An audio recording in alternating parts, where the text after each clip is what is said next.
GS for all की इसी कक्षा में आपका स्वागत है, जिसमें हमें आधुनिक इतिहास को देख रहे हैं। तो आधुनिक इतिहास से मतलब आप 1717 से लेकर 1947 तक के इतिहास को देखेंगे, जिसमें उत्तर मुगल कालीन शासकों के विषय में मुख्य रूप से जानकारी हासिल की जाएगी। तो इससे पूर्व आपने हमारे प्लेलिस्ट पर एंशिएंट हिस्ट्री मतलब प्राचीन काल के इतिहास, फिर आप मध्यकालीन इतिहास मेडिएवल हिस्ट्री, और अब उत्तर मुगल काल से शुरू होकर कंपनी के शासन को देखेंगे।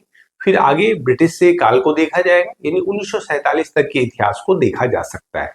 तो आइए लूसेंट के विषय में क्या क्या जानकारी है इसको देखा जाए, क्या कि यह काफी परीक्षा उपयोगी होता है और इससे आपके एग्जाम में बहुत सारे प्रश्न लड़ने की संभावना होती है। तो यहाँ पे देखिए आधुनिक भारत में 1707 से लेकर 1947 तक के काल को देखा जा सकता है इसमें, और यह मॉडर्न हिस्ट्री का पार्ट है। और इसमें एंशिएंट और मेडिएवल हिस्ट्री आप इससे देख सकते हैं। अब ये कहा जाए तो महान मुगल का दौर, अगर महान मुगलों के विषय में कहा जाए, मुगलों के संदर्भ में अगर देखा जाए तो महान मुगल शासक में आप जानते हैं बाबर का नाम, फिर अगर देखें हुमायूं का नाम, हुमायूं दूसरा, और इसके बीच के कालखंड में थोड़े समय के लिए हम देख सकते हैं किसको, शेरशाह को। तीसरा यदि देखा जाए तो ये अकबर का काल आता है, महान अकबर महान जिसको कहते हैं। चौथा यदि शासक के आगे देखा जाए क्रम से तो ये थे जहांगीर, और फिर पांचवें शासक को देखा जाए तो शाहजहां, और अंतिम महान मुगल शासक में औरंगजेब का नाम आता है, औरंगजेब। और जैसा कि आप जानते हैं कि औरंगजेब की मृत्यु 1707 में हो गई। और यहां से हमें इतिहास में सुविधा के लिए आधुनिक इतिहास को हम देखते हैं। तो आइए लूसेंट में क्या क्या दिया हुआ है उसको देखा जाए। तो यहाँ आप लूसेंट के बुक को ही देख सकते हैं। जैसे देखिए उत्तर मुगल सम्राट, यहाँ जहां आप देख रहे हैं उत्तरकालीन मुगल सम्राट है, तो इसमें एक नाम आता है बहादुर शाह प्रथम का।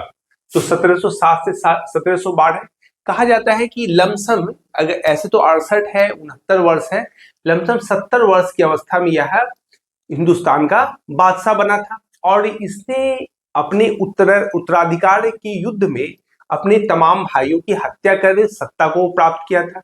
और इससे पूर्व भी हम जानते हैं क्या, औरंगजेब जो था वह भी अपने भाइयों से युद्ध कर सत्ता को प्राप्त किया था। तो आइए इसके विषय में देखिए क्या लिखा हुआ है। तो लगभग 2 वर्षों के उत्तराधिकार के संघर्ष के बाद 63 वर्षीय शहजादा, देखिए 63 वर्षीय दिया हुआ है, तो इसका ये मतलब है कि लमसम किसी बुक में 64 वर्ष लिखा रहता है, कहीं 70 लिखा रहता है, तो इसमें नहीं जाना है। मतलब काफी वृद्ध अवस्था में इसने देखा जाए तो सत्ता प्राप्त की थी, मुगल सत्ता। और औरंगजेब का सबसे बड़ा बेटा था, उसने बहादुर शाह की उपाधि धारण की। और इस लड़ाई में अपने भाई, इसका भाई देखिए आजम, मोहम्मद आजम और काम बख्श, ये 2 भाई था इसका, और इसने इसकी हत्या कर दी। एक्चुअल क्या है यह देखा जाए तो जब पता चलता है कि औरंगजेब की मृत्यु हो गई 1707 में, तो उसके बाद काम बख्श और ये जो आजम है, ये जजाऊ एक जगह है, जजाऊ आगरा के पास है। और यहाँ पर ये लोग एक मतलब अपना लाव लश्कर लेके ये आ जाते हैं यहाँ, और सोचते हैं कि मैं ही सत्तारूढ़ हो सकता हूँ। लेकिन इस यहाँ युद्ध होता है, उत्तराधिकार का युद्ध, और बहादुर शाह जफर जो है, यानी कहा जाता है बहादुर शाह जफर, यहाँ देखिए बहादुर शाह जफर जो थे वो प्रमुख शासक के रूप में सत्तासीन होते हैं। बाद में इसे बहादुर शाह कहा गया, इसका नाम था एक्चुअल मुअज्जम, ठीक है। आगे देखिए उत्तराधिकार के युद्ध में गुरु गोविंद सिंह ने बहादुर शाह का साथ दिया था। तो सिख राज थे, मराठा राज्य थे, तो यहाँ भी मुगलों के साथ कौन संपर्क में हो इसके विषय में देखा जाएगा। तो आगे आइए देखते हैं। यहाँ देखिए कुछ इंपॉर्टेंट फैक्ट्स दिए हुए हैं, ये भी आपके काम की चीज हो सकती है। तो इसको भी आप ध्यान में रखिएगा। देखिए अवध है, उस समय के स्वतंत्र जो हो गए उत्तर मुगल के समय, एक मुगल के ही ये भाग थे, लेकिन यह स्वतंत्रता प्राप्त किए। जैसे अवध है, अवध यूपी का क्षेत्र है, याद रखिएगा। हैदराबाद है दूसरा, तीसरा रुहेलखंड है, यह भी यूपी का क्षेत्र है। और देखा जाए तो पश्चिमी यूपी मेरठ वगैरह के आसपास का क्षेत्र है। और यहाँ बंगाल है, कर्नाटक है और भरतपुर है। तो अवध के शासक के, अवध जो स्वतंत्र रूप से अपनी शासन करने लगा, उसके संस्थापक माने जाते हैं सादत खां, उर्फ इनका नाम है बुरहान उल मुल्क। इसका नाम है देखिए बुरहान उल मुल्क, ठीक है। दूसरा देखिए हैदराबाद, चिंगलीज खां और निजाम उल मुल्क, इन्हीं को आसफ जाह की भी उपाधि प्रदान की गई है, तो ये भी ध्यान रखना है। तीसरा देखिए रुहेलखंड है, वीर दाऊद और अली मोहम्मद खान। और बंगाल का मुर्शिद कुली खान, कर्नाटक का सादातुल्ला खान और भरतपुर का चूड़ामन और बदन सिंह। तो ये इस स्वतंत्र राज्य के संस्थापक कहे जाते हैं। और ये धीरे धीरे, खासकर आप जब मोहम्मद शाह पढ़िएगा तो मोहम्मद शाह, जिसे मोहम्मद शाह रंगीला भी कहा जाता है, उसके शासन काल में उत्तर मुगल शासक हैं ये, उसी समय ये राज्य धीरे धीरे स्वतंत्र हो गए। देखिए मुगल सम्राट मोहम्मद शाह ने सादत खां को बुरहान उल मुल्क की उपाधि दी थी। सादत खां का असली नाम मीर मोहम्मद अमीन था, ये ध्यान में रखिए। अब देखिए खफी खां, खफी खां एक्चुअल क्या था कि बहादुर शाह जो प्रथम था वह किसी को नहीं, मतलब नहीं कहता था, मतलब सबको हाँ हाँ कहे, मतलब हर एक में, मतलब सिखों के साथ भी वो अच्छा संबंध, मराठा के साथ भी अच्छा संबंध, और मुगल जनता के साथ भी अच्छा संबंध स्थापित करने की कोशिश करता था। जिसके कारण एक इतिहासकार है, खफी खां नहीं होगा बल्कि खफी खां होगा, इसका नाम है खफी खां। खफी खां जो इतिहासकार थे, उन्होंने बहादुर शाह को साहे बेखबर कहा है, ठीक है। इसका भी कार्यकाल ज्यादा दिन तक नहीं रहता है, एक तो काफी उम्र में ये शासक बना था। अब देखिए दूसरे शासक का नाम आता है जहांदार शाह। जहांदार शाह 1712-13 में जुल्फिकार खां की मदद से जहांदार शाह शासक बना। और अब देखा जाए तो षड्यंत्रों का दौर मुगल साम्राज्य में शुरू होता है। तो यहाँ देखिए जुल्फिकार खां ये काफी योग्य शासक था। जुल्फिकार खां को प्रधानमंत्री बनाया था ये जहांदार शाह।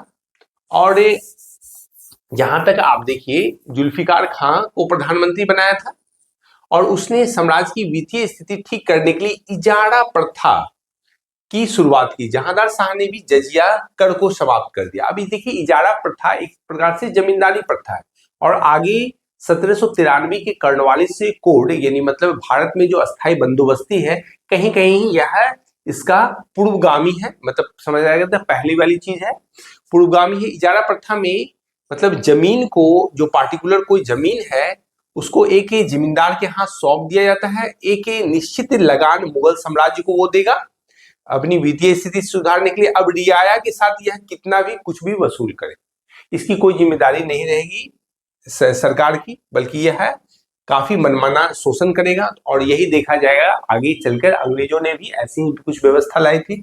तो इजारादारी प्रथा की शुरुआत हुई यहाँ पर, तो ये याद रखिएगा, इजारा प्रथा की शुरुआत की गई। जहांदार शाह अपने शासनकाल में लाल कुमारी नाम की वेश्या को हस्तक्षेप करने का आदेश दे रखा था। एक कहा जाता है कि इसके बाद ही स्थिति ऐसी हो गई मुगल दरबार की कि विद्वानों और जो काफी नीति निर्माता थे, खासकर देखिए चिंगलीज खां जो जुल्फिकार खां थे, वजीर थे, इनकी भी बात नहीं सुनी जाने लगी। और कहा जाता है कि जो गाना बजाने वाले लोग थे, वेश्या थी, नर्तकियां थी, उन्होंने अपने ढंग से राज दरबारियों की नियुक्ति शुरू की, जो कि बाद में चल के यह पतन का कारण बना। तो यहाँ देखिए जहांदार अपने शासन में लाल कुमारी नामक एक वेश्या के हस्तक्षेप का आदेश दे रखा था। अब जहां वैसा हस्तक्षेप करे राज्य कार्य पर, तो हो सकता है कि विद्वानों की पूछ ना हो वहां। तो मुगल कालीन इतिहास में सैयद बंधु यानी हुसैन अली खां और अब्दुल्ला खां को शासक निर्माता के रूप में जाना जाता है। यह भी जहांदार शाह को लंपटे मूर्ख कहा जाता था, मतलब हरे के शासक का कुछ उपनाम था, उसको भी आप ध्यान में रखिए। अब यहाँ देखिए फर्रुख शेर आए, फर्रुख शेर 1713 से 1719 तक कालखंड है इसका। सैयद बंधु अब्दुल्ला खां और हुसैन अली खां की मदद से फर्रुख शेर शासक बना, ये आपको ध्यान रखना है।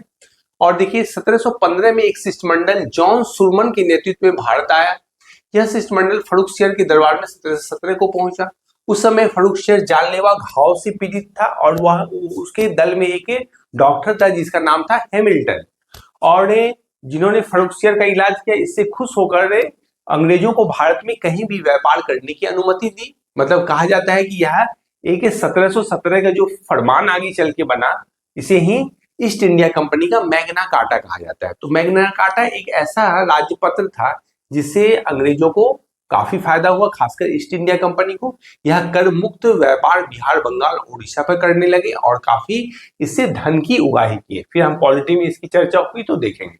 अब देखिए 1719 में सैयद बंधुओं ने पेशवा बालाजी विश्वनाथ की सहायता से फर्रुखसियर को गद्दी से उतार दिया एवं अंधा बनाकर मार दिया। सैयद बंधुओं में अब्दुल्ला खां और हुसैन अली जो था वह साम्राज्य निर्माता होने लगा। सो कहा जा सकता है साम्राज्य निर्माता कहा जाने लगा। तो यहाँ देखिए फर्रुखसियर को मुगल वंश का घृणित कायर कहा जाता है। जहां आप जहांदार शाह को लंपट मूर्ख समझे और यही यह घृणित कायर है, ये नाम ध्यान में रखिएगा। और ये भी कहानी कि कैसे ईस्ट इंडिया कंपनी को 1717 का फर्रुखसियर का फरमान मिला, जो कि बहुत ही इतिहास में अपने में बहुत महत्वपूर्ण है। अब 1700 देखिए रफी उद दरजात एक नाम ये ध्यान में आपको रखना है, रफी उद दरजात और दूसरा रफी उद दौला। यह कुछ समय के लिए कठपुतली की तरह नवाब बनाए गए थे, मतलब शासक बनाए गए थे। यहाँ नवाब नहीं कहा जा सकता है बल्कि मुगल शासक कहा जाता है, और यह कुछ ही समय तक ही इन्होंने शासन किया। अब यहाँ आ जाइए मोहम्मद शाह 1719 से 1748, और इसका कालखंड उत्तर मुगल काल में सबसे लंबा कालखंड है, ये भी ध्यान रखना है आपको। इसने निजामुल मुल्क की सहायता से सैयद बंधुओं को मौत के घाट उतार दिया। हम मौत के घाट उतार दिया। तुरानी सैनिक हैदर बेग ने 7 अक्टूबर 1720 से ईस्वी को सैयद बंधु हुसैन अली खां की हत्या कर दी और 1724 में निजामुल मुल्क को वजीर बन गया। तो ये आपको ध्यान में रखना है। मोहम्मद शाह ने अगर देखा जाए तो सैयद बंधुओं की हत्या कर दी थी। तो ये आप कह सकते हैं कि ये जो इतिहास निर्माता थे, मतलब शासक निर्माता थे, उसकी हत्या हो गई। इसके शासन के दौरान 1737 में मराठा पेशवा बालाजी प्रथम ने दिल्ली पर हमला किया था। तो मतलब अगर देखा जाए तो मराठों की स्थिति इतनी मतलब बढ़ गई थी, मतलब वे काफी पावरफुल हो गए थे। अगर देखा 1757 का यदि भारत देखा जाए तो इसमें सबसे प्रभावशाली मराठा ही थे। तो यहाँ पर आप देखिए कालखंड देखिए 48 आ रहा है, आगे चल के 1757 तक आते आते यह पूरे भारत पर छा जाएंगे। और 1761 का जो एक निर्णायक युद्ध होगा 1761 का, देखिएगा किस तरह मोहम्मद शाह के काल में आने वाला नादिर शाह और उसके बाद उसके ही सैनिक के कमांडर के द्वारा एक युद्ध होता है जिसे पानीपत का तृतीय युद्ध के नाम से जाना जाता है। आगे देखिए यहाँ मोहम्मद शाह का कालखंड, और इसके शासन के दौरान सैयद मराठा पेशवा बाजीराव प्रथम ने दिल्ली पर हमला किया था। इसी के समय ईरान के शासक नादिर शाह ने 1739 में दिल्ली पर आक्रमण किया और करनाल के युद्ध में मुगलों को पराजित किया। कहा जाता है कि यह एक ऐसी घटना थी जो कि मुगलों के इतिहास में काफी मुगलों को संसार की थी। नादिर शाह दिल्ली को लगातार 1 महीने तक देखा जाए तो लूटता रहा, और डिटेल के क्लास में इसके विषय में बताया जाएगी। आप इस फैक्ट्स को सिर्फ ध्यान में रखिए कि नादिर शाह का कब आक्रमण हुआ था, 1739 में। और हैदराबाद की स्थापना तुरानियों ने एवं अवध की स्थापना ईरानियों ने की थी। तो अगर देखा जाए तो मुगल दरबार में ईरानी और तुरानी गुट थे, मतलब ईरान से संबंधित थे जितने भी, तो इसको ईरानी गुट कहते हैं। और एक है तुरानी गुट, मतलब जो इतर ईरान के थे, यानी अफगानिस्तान के या अन्य उज्बेक थे या अन्य देश के थे, उसको हम तुरानी गुट कहते हैं। और एक हिंदुस्तानी गुट था जो कि भारतीय ही जो यानी मतलब हिंदू भारतीय जो थे वो ही मुसलमान यानी इस्लाम धर्म कबूल किए थे, तो उनका सत्ता में जो योगदान था उसको हम हिंदुस्तानी गुट के रूप से में जानते हैं। आइए आगे देखते हैं हम लोग। यहाँ ईरान के नादिर शाह, यहाँ देखिए नादिर शाह का जो आक्रमण होता है और मोहम्मद शाह के काल में, तो नादिर शाह को ईरान का नेपोलियन भी कहा जाता है, ये भी आप ध्यान में रखिएगा। इसे ईरान का नेपोलियन कहा जाता है। नादिर शाह लगभग 70 करोड़ की राशि अपने साथ ही लूट के ले गया था, ये भी आप ध्यान में रखिए। और साथ में यह तख्ते ताउस यानी पीकॉक थॉर्न तथा कोहिनूर हीरा लेकर फारस से वापस लौटा, ये भी फैक्ट याद रखना है। यानी मुगलों के द्वारा, खासकर देखा जाए तो शाहजहां के द्वारा जो ये बनाया गया था पीकॉक थॉर्न, उसे नादिर शाह ने लूट कर ईरान ले गया। और तख्ते ताउस यानी मयूर सिंहासन में बैठने वाला अंतिम मुगल जो शासक था वह मोहम्मद शाह था। और इसमें आप जानिए तख्ते ताउस में ही एक ये हीरा जड़ित है जो कि लोकप्रिय हीरा है, जो कि अभी फिलहाल देखा जाए तो यह मतलब ब्रिटेन की महारानी के पास है, कोहिनूर का हीरा। तो ये भी आप ध्यान में रखिए। सुंदर युवतियों के प्रति अत्यधिक रुझान के कारण मोहम्मद शाह को रंगीला बादशाह कहा जाता था। तो यह मोहम्मद शाह को रंगीला बादशाह भी कहते हैं, बादशाह कहा जाता था। एक संगीतकार के रूप में मोहम्मद शाह के अनेक ख्यालों की रचना की है, मतलब संगीत संबंधी पुस्तकों की रचना, संगीत संबंधी पुस्तक है, ये याद रखिएगा, ये ख्यालों की रचना की गई थी। और मोहम्मद शाह के शासनकाल में ही हैदराबाद के चिंकलीज खान ने निजामुल मुल्क की उपाधि धारण की और 1725 ईस्वी में स्वतंत्र राज्य की स्थापना की। मतलब एक तरह से देखा जाए तो यह परेशान होकर कहाँ चला गया, दक्षिण की ओर चला गया, और वहीं मतलब देखा जाए तो किसी बिना दबाव का एक स्वतंत्र राज्य की स्थापना की। यद्यपि वह मुगलों से ही जुड़ा रहा, जब मुगलों को पैसे की जरूरत होती तो वो भेजता था, लेकिन अब वह स्वतंत्र राज्य हैदराबाद की स्थापना की, वही शासन करने लगे। अब आइए अगला शासक को देखिए, 1748 से 57 है और इसका नाम है अहमद शाह। यह एक अयोग्य शासक था, इसने राजकाल में सभी काम उद्दम बाई को सौंप दिया था, जिसे किबला ए आलम की उपाधि दी गई। मतलब कहा जा सकता है कि जहां नर्तकियों का या फिर जो मनोरंजन करने वाली महिलाओं का ज्यादा प्रभाव मुगल दरबार पर पड़ने लगा। अब देखिए आलमगीर दूती, ये सब छिटपुट शासक हैं, ऐसा कोई खास प्रश्न इससे नहीं आता है। यह जहांदार शाह का पुत्र था। इसी के समय 1757 में प्लासी का युद्ध हुआ था, ये भी ध्यान में रखिए। प्लासी का युद्ध और बक्सर का युद्ध 1764, उस समय मुगल बादशाह कौन थे, ये प्रश्न बन सकते हैं। चलिए आइए आगे देखें हम। शाहजहां तृतीय 1759 से 60, इसे मुही उल मिलत के नाम से जाना जाता है। मुही उल मिलत मराठों के हस्तक्षेप से इसे गद्दी पर उतार फेंक। अब देखिए शाह आलम दूती 1759 से 1806, यह बहुत ही प्रसिद्ध शासक है, कई युद्ध हुए इसके समय में, तो इसका नाम ध्यान में रखना है और इसके समय क्या क्या हुआ था। तो देखिए पानीपत का निर्णायक जो युद्ध हुआ था, तृतीय युद्ध अहमद शाह अब्दाली और मराठों के बीच, यह 1761 में इसी के काल में हुआ था। और दूसरा बक्सर का युद्ध 1764 में भी इसके काल में हुआ था। आगे देखेंगे पानीपत के तीसरे युद्ध में अहमद शाह अब्दाली ने मराठों को हराया, ये ध्यान में रखिएगा। 1765 में इलाहाबाद की संधि शर्तों के अनुसार आलम शाह द्वितीय को ईस्ट इंडिया कंपनी के संरक्षण में इलाहाबाद में रखा गया। इसी कंपनी में बिहार, बंगाल और उड़ीसा की दीवानी सौंपने के लिए फरमान भी जारी किया।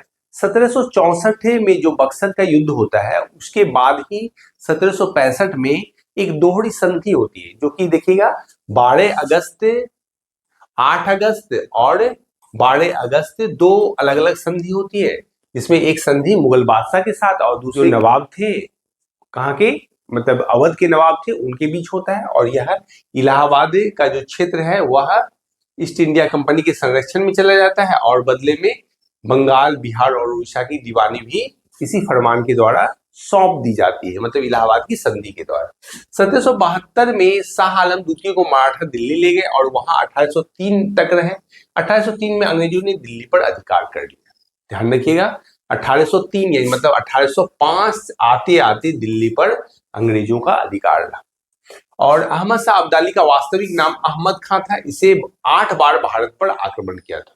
एक बार तो यह 17 देखा जाए तो 1739 में 1739 में नादिर शाह का आक्रमण हुआ था, उसी के साथ आया था और यह बाद में चलकर सत्ता हासिल कर लेता है अफगानिस्तान में और यह अपना शासन कायम कर लेता है और उसके बाद लगातार पैसे की लालच में यह भारत पर आक्रमण करते रहता है।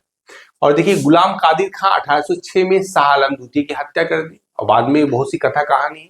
कहा जाता है कि शाह आलम द्वितीय का आंख निकाल लिया गया था या ऊपर से बुर्ज पर फांसी दे दी गई थी। अकबर द्वितीय का देखिए 1806 से 1837 तक है। इसे राजा राम मोहन राय को राजा की उपाधि से नवाजा था।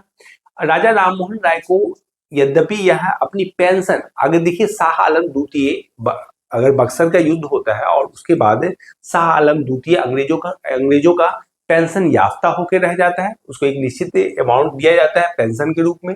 और वही मतलब आगे चलकर जितने भी मुगल बादशाह हैं उनको भी पेंशन मिलना था।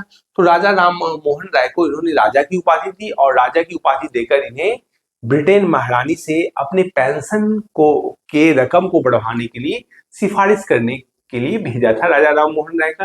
लेकिन दुर्भाग्य से देखा जाए तो राजा राम मोहन राय की वहीं मृत्यु हो गई। और देखिए 1835 में ईस्ट इंडिया कंपनी ने स्वयं को मुगल शासक के अधीन कहलाना समाप्त कर दिया और मुगल शासक के नाम पर सिक्के जारी करना बंद कर दिया। तो अकबर द्वितीय के काल में प्रमुख घटना घटी थी। इन्होंने राजा राम मोहन राय को राजा की उपाधि दी और यह मिंट, ये जो टकसाल देखा जाए तो मुगल शासक का था, उससे जो सिक्के जारी करते थे वो समाप्त कर दिया अंग्रेजों ने। और दूसरा, ईस्ट इंडिया कंपनी ने मुगल शासक के अब अधीन ये नहीं कहलाए, ध्यान में रखिएगा। बहादुर शाह द्वितीय, ये भी देखिए बहुत बेचारे राजा थे। अंत में इनको मतलब 1857 में की क्रांति का इन्होंने नेतृत्व किया और बहुत अपने को प्रसिद्ध बना लिए ये। तो देखिए बहादुर शाह द्वितीय अंतिम मुगल शासक थे, जफर इनको कहा जाता था। 1857 की क्रांति में भाग लेने के कारण अंग्रेजों द्वारा बहादुर शाह जफर को बंदी बना लिया गया एवं रंगून भेजा गया। लाल किला स्थित हीरा महल बहादुर शाह जफर ने बनवाया था, याद रखिएगा। मशहूर शायर मिर्जा गालिब बहादुर शाह जफर के समय दिल्ली में रहते थे और हयात बख्श बाग लाल किले की दिल्ली में स्थित है। तो ये सब फैक्ट्स है, आप ध्यान रखिए। और एक प्रश्न बराबर पूछा जाता है कि कौन से शायर थे जिन्होंने 1857 के युद्ध को देखा था, तो वो थे मशहूर शायर मिर्जा गालिब। तो इसको भी ध्यान में रखिए। तो आज आपने आधुनिक के भारत के उत्तर मुगल शासकों के विषय में जाना और आप लुसेंट किताब को ये देख के पढ़ सकते हैं और इस तरह हम इसको कल कंटिन्यू करेंगे। आज के लिए इतना ही, धन्यवाद।